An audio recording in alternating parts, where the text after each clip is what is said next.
खबरों का lunch box. नमस्कार, आदाब, सत श्री अकाल। रेडियो मनी 9 पर आपका बहुत बहुत स्वागत है। मैं हूं आपके साथ अभिषेक गुप्ता और आप सुन रहे हैं खबरों का लंच बॉक्स। किस क्रेडिट कार्ड से यूटिलिटी बिल पेमेंट होगा महंगा? देश में किन फूड प्रोडक्ट्स की होगी जांच? पेटीएम ने अब क्या किया लॉन्च? बताएंगे आपको। और इसके अलावा भी होंगी बिजनेस और पर्सनल फाइनेंस से जुड़ी कई और बड़ी खबरें। तो चलिए फटाफट खोलते हैं खबरों का लंच बॉक्स। तो लंच बॉक्स के पहले डब्बे में हवाई यात्रा से जुड़ी खबर है। घरेलू बाजार में हवाई यात्रा का नया रिकॉर्ड बना है।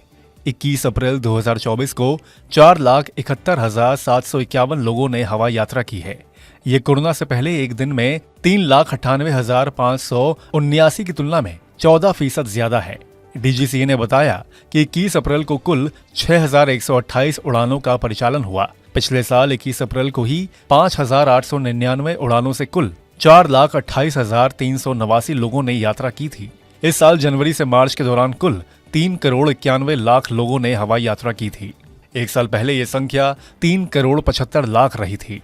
नागरिक उड्डयन मंत्रालय ने सोशल मीडिया पर लिखा है कि सशक्त नीतियां, इकोनॉमिक ग्रोथ और लो कॉस्ट कैरियर्स के लगातार हो रहे विस्तार के चलते भारत में डोमेस्टिक एविएशन तेजी के साथ ग्रो कर रहा है। मंत्रालय ने कहा कि ज्यादा से ज्यादा लोगों के लिए हवाई यात्रा सुलभ हो रही है और आने वाले दिनों में भी भारत का एविएशन सेक्टर इसी तरह ग्रो करता रहेगा। खोलते हैं लंच बॉक्स का अगला डब्बा। देश की सबसे बड़ी सॉफ्टवेयर कंपनी टीसीएस ने अपने कर्मचारियों को साफ कहा है कि अगर ऑफिस में अटेंडेंस नहीं होगी तो परफॉर्मेंस बोनस वो भूल जाएं। कंपनी ने 18 अप्रैल को जारी एक इंटरनल मेमो में कहा है कि अगर किसी कर्मचारी की अटेंडेंस 60% से कम होगी तो उसे यह लाभ नहीं मिलेगा। कर्मचारियों को हफ्ते में 3 दिन ऑफिस से काम करना ही होगा। टीसीएस उन कर्मचारियों पर कार्रवाई भी करना चाहती है जो वर्क फ्रॉम ऑफिस को गंभीरता से नहीं ले रहे हैं। इसलिए कंपनी ने वर्क फ्रॉम ऑफिस को वेरिएबल पे या एनुअल बोनस से जोड़ दिया है। अब देखते हैं लंच बॉक्स के अगले डब्बे में क्या है। भारतीय मसालों पर विदेशों पर लगे प्रतिबंध के बाद food safety and standards authority of India यानी कि एफएसएसएआई ने पूरे देश में मसालों और बेबी फूड की जांच करने का फैसला लिया है। पूरे देश से सभी ब्रांडों के इन उत्पादों के सैंपल इकट्ठा करके उनकी जांच करेगा।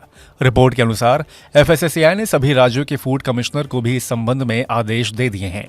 उन्होंने बताया कि ये सैंपल इन कंपनियों की मैन्युफैक्चरिंग यूनिट से इकट्ठे किए जाएंगे। इन्हें पेस्टिसाइड एथिलीन ऑक्साइड की जांच के लिए लैब में भेजा जाएगा। जांच में कम से कम 20 दिन लगेंगे। पिछले कुछ समय में देश में बड़े मसाले ब्रांड के खिलाफ विदेशी बाजारों में यही पेस्टिसाइड मिलने के चलते कार्रवाई की गई थी। अगर जांच में आरोपों की पुष्टि हुई तो इन ब्रांड्स के खिलाफ कड़ी कार्रवाई की जाएगी। इसके अलावा एफएसएसएआई ने स्पाइस बोर्ड ऑफ इंडिया को भी अलर्ट कर दिया है। अब लंच बॉक्स के अगले डब्बे में खुदरा महंगाई से जुड़ी खबर है।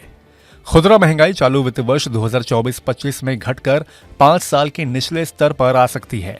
सब्जियों की सप्लाई और कीमतों के सामान्य रहने से खुदरा महंगाई के मोर्चे पर राहत मिलने की उम्मीद है। Centre for monitoring Indian economy CMIE की रिपोर्ट के मुताबिक CPI आधारित महंगाई 2024-25 में कम होकर 4.4% पर आ सकती है। ये RBI के 4.5% के अनुमान से भी कम है। 2023-24 में CPI महंगाई 5.4% रही थी, जबकि 2019-20 में 4.8% रही थी। खोलते हैं लंच बॉक्स का अगला डब्बा। पेटीएम ने 2 नए साउंड बॉक्स लॉन्च किए हैं। ये साउंड बॉक्स UPI और क्रेडिट कार्ड पेमेंट के लिए हैं। पेटीएम फाउंडर विजय शेखर शर्मा ने ऐलान किया है कि इन प्रोडक्ट को पूरी तरह से भारत में बनाया गया है। कंपनी का दावा है कि नए साउंड बॉक्स बेहतर साउंड क्वालिटी और बैटरी लाइफ के साथ आते हैं। साउंड बॉक्स हाई नॉइज के दौरान भी काम करते हैं। इसमें 10 दिनों की लंबी बैटरी लाइफ मिलती है। साथ ही high speed 4G network connectivity मिलती है। पेटीएम की तरह ही कुछ वक्त पहले गूगल ने साउंड पॉड लॉन्च किया था, जिसकी मदद से QR कोड पेमेंट करने पर अलर्ट मिलता है। येस बैंक और ICICI बैंक के बाद IDFC फर्स्ट बैंक भी 1 मई 2024 से नियमों में बदलाव करने जा रहा है। 1 मई से IDFC first bank credit card के जरिए यूटिलिटी बिल पेमेंट करने की कॉस्ट बढ़ जाएगी। यानी बैंक कुछ ट्रांजैक्शन पर सरचार्ज लगाने वाला है। बैंक के इस फैसले से आपको यूटिलिटी बिल पेमेंट पर सबसे ज्यादा असर पड़ेगा। इसमें टेलीकम्युनिकेशन, इलेक्ट्रिसिटी, गैस, बिजली, इंटरनेट सर्विस, केबल सर्विस, पानी के बिल आदि पर असर पड़ सकता है, जिसमें ज्यादा अमाउंट में ट्रांजैक्शन होता है। हालांकि first private credit card, LIC classic credit card और LIC सेलेक्ट क्रेडिट कार्ड जैसे कार्ड पर यह लागू नहीं होगा। इसी के साथ हम लोग आ गए हैं लंच बॉक्स के आखिरी डब्बे में। टोयोटा किर्लोस्कर मोटर ने भारत में अपनी सबसे बड़ी एसयूवी टोयोटा फॉर्च्यूनर का लीडर एडिशन रिवील किया है। जापानी कार मेकर ने फॉर्च्यूनर के लीडर एडिशन को रेगुलर मॉडल की तुलना में कॉस्मेटिक चेंजेस और कुछ नए फीचर्स के साथ पेश किया है।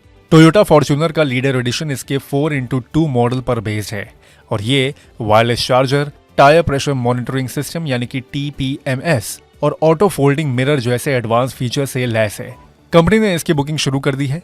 बायर्स इसे ऑफिशियल वेबसाइट या डीलरशिप पर जाकर बुक कर सकते हैं। कंपनी ने फिलहाल नए एडिशन की कीमत का खुलासा नहीं किया है। फॉर्च्यूनर 4X2 के रेगुलर मॉडल की एक्स शोरूम कीमत करीब 36 लाख रुपए से 38 लाख के बीच है। नए फीचर्स ऐड होने के बाद फॉर्च्यूनर लीडर एडिशन की कीमत इससे ज्यादा हो सकती है।